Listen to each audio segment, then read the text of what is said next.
Hello दोस्तों, स्वागत आपका हमारे इस चैनल पर। उम्मीद आप सब ठीक होंगे। आज मैं आपको एक संघर्ष में महिला की जीवन की कहानी बताती हूँ। कहानी का शीर्षक होगा संघर्ष में को प्रेरणादायी। शामली शामली काल्पनिक राम है।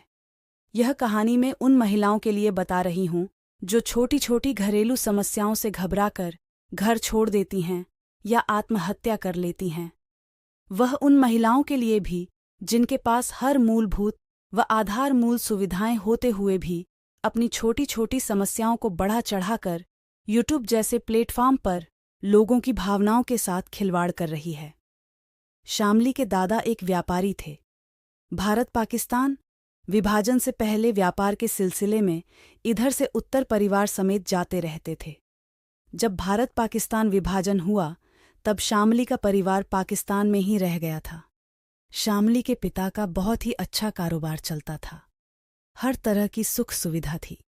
शामली सभी बहन भाइयों में बड़ी थी, तो शामली अपने पिताजी को दुकान पर खाना पहुंचाने व माँ के कार्यों में हाथ बंटवाने जिस काम किया करती थी। दोस्तों, पाकिस्तान का माहौल तो हम सबको पता ही है।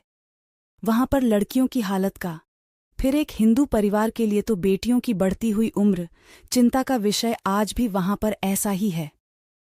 अपने धर्म के लोगों में बेटे बेटियों की शादी करने का विषय अब शामली के पिता को भी यही चिंता होने लगी, तो उन्होंने भारत आने का फैसला लिया और अपना सारा कारोबार समेट कर भारत आ गई।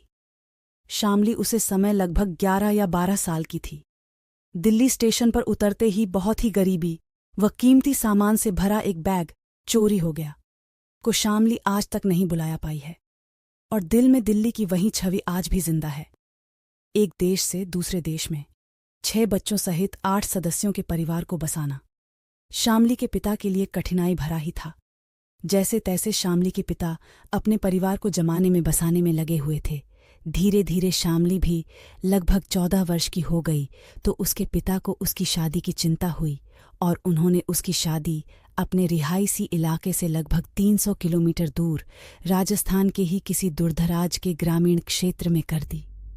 शहर में पाली बड़ी शामली के संघर्ष में जीवन को जो जन्म से लेकर पक्के मकान में रही, गेहूं चावल जैसे भोजन का प्रयोग हुआ, खाने में सलवार सूट का पहनावा किया, इन सब चीज़ों के दूर दूर तक विपरीत जीवन जीने वाले लोगों के घर शामली जब शादी करके ससुराल वाले घर आई तो आप और हम कल्पना भी नहीं कर सकते कि शामली के लिए वह जीवन कैसा रहा होगा।